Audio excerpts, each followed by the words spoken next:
After a disaster affects your area, having fuel sources to cook food or boil water will be critical. An often overlooked aspect of preparing for emergencies, having fuel on hand will be very important. If a disaster hit your area and the electrical lines were knocked down and the natural gas running into your home were disrupted, what would you use to cook food? In this video, we'll discuss some simple options you can begin preparing now to ensure you and your family will be ready and have fuel on hand to ensure you can cook after an emergency. You can show your support for this channel by clicking the like button, sharing on social media, providing feedback in the comments section, and don't forget as a subscriber to click the bell icon below to get updates. Enjoy the video. I did a video several weeks ago entitled How to Easily Build a 2-Week Emergency Food Supply. In the video, I discussed 20 items you should stock up on now to begin building a food storage should an emergency hit your area. There were several comments asking how I plan to cook the food if a catastrophe knocked down the grid. Silver Thompson said this, great list, if you can cook it. Lauren Weedman said, what if it's winter and you can't afford a generator to warm or cook? Then what? What good does it to have food on hand if the electricity is out? Well, Silver Thompson and Lauren Weedman, thank you for bringing this point up. In this video, we'll discuss the fuel sources and stove options that you can use to cook your food once electricity and gas is cut off. The options I present are going to be from an urban, suburban perspective and the issues you'll face in this area with a high population density, limited space, and resources in your surroundings. In this video, we'll cover these topics. Cooking options you may already have, cooking in your house along with safety considerations, smaller stove options, cooking over a fire, and OPSEC. So let's jump right in. So let's discuss some options for cooking that you may already have.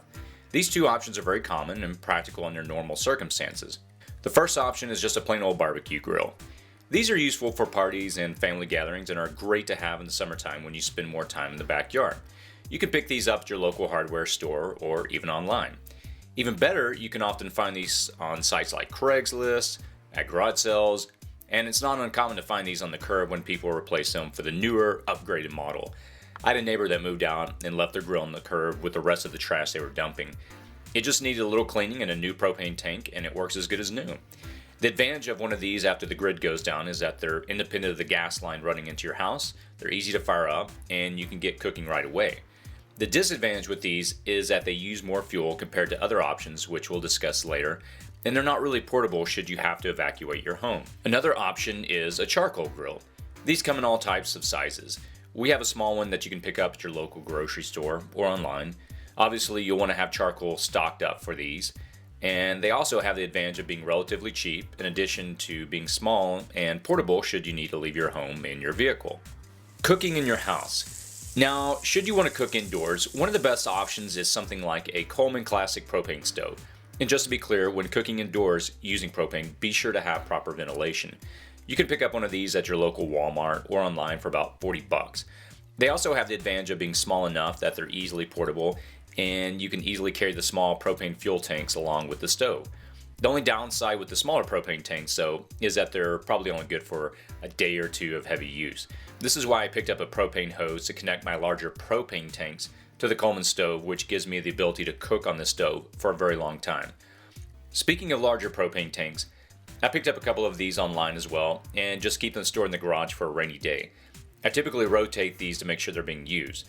And I definitely encourage you to pick up a few of these if you don't have another source of propane already stored in your house. And as we discussed earlier, the huge advantage of something like a Coleman stove is that you can cook indoors, which will be very important when OPSEC is a very important consideration, which we'll discuss a little more in a moment.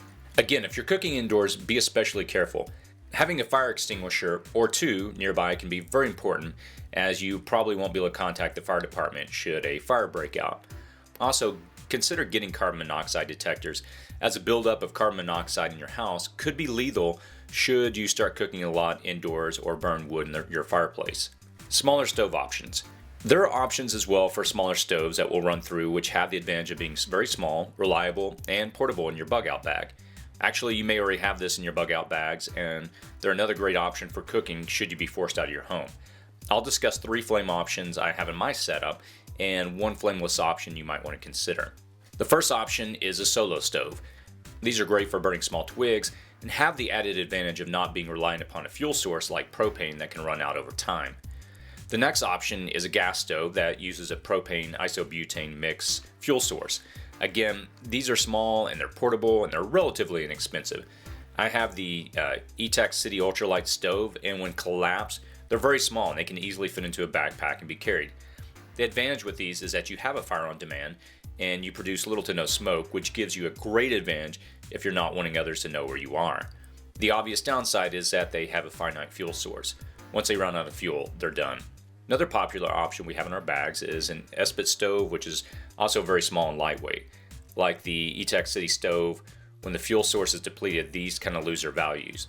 And these are also an affordable option. Now, if you're looking for a flameless grill option, there are options on the market like this product.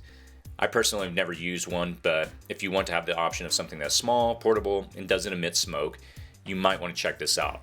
The Canadian Prepper did a video on this product, which I'll provide a link to in the description below if you want to find out more about it. Cooking over a fire. In time, if things don't bounce back after a disaster, we'll all eventually be cooking over a good old-fashioned fire. I have the good fortune of having a fireplace in my house, so I can set up a fire in my fireplace. Now, whether you cook outdoors or in your fireplace, having a camp grill to put over the flames will be very useful to have. I just recently purchased a camp grill which fits perfectly in my fireplace. Once I have a fire going, I can easily put the grill over the fire and get to cooking. And I would also recommend, if you have it already, to start stocking up on firewood as well. I purchased a wood rack recently, and whenever I see signs for free firewood or see listings on Craigslist for free firewood, I load up the bed of my pickup truck and stock up. Be sure to cover the wood to let it dry out so that it will be ready should the need arise and you're not caught expending a lot of energy having to cut and haul in firewood. OPSEC. Earlier in this video, the term OPSEC was mentioned. I did a video recently discussing this concept, which you can check out, which discusses this in greater detail. Essentially, OPSEC is short for Operation Security. In the context of this discussion, the harsh reality is that after a week or two after a major catastrophe and things are not bouncing back and help may not be on the way, you may be the only one on your block, or even neighborhood for that matter, that has food stored away and has a way to cook it. Once you start cooking outside, the smell of food will be obvious to others. This raises a big moral debate which often comes up in the discussion of whether helping others makes you a target and something you'll need to think through. There's an episode of The Twilight Zone, Season 3, Episode 2, entitled The Shelter, you might want to look up. It tries to tackle a similar scenario where a family is forced to decide whether to save themselves or help their neighbors.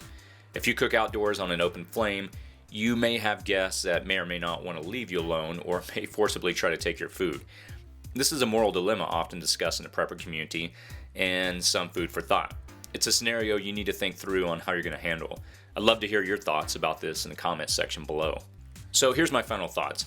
In my opinion, for an urban environment, it's hard to beat the Coleman grill with a fuel line adapter and a couple of 30-pound propane tanks.